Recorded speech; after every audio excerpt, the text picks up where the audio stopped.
Alright? So, candlestick, you just need to hold your elbow at the top, putting your hips through, and then from here, using that leg drive, and that forward momentum to get into my sit-up and into my muscle up, right?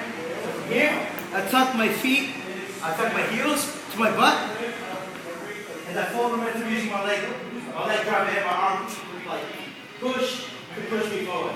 Okay? So exactly from here into this is pretty much like a ring muscle up.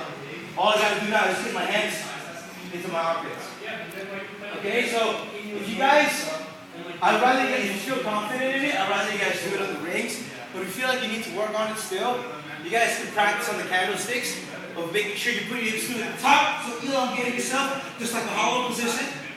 Okay? And then using your arms to swing yourself forward. Alright? So get a few reps with that. And try to do candlesticks if you can't. If you can already do that, try them out on the rings. But let's focus a little bit more on the technique. You're using your pause grip. I can already tell. Just hang.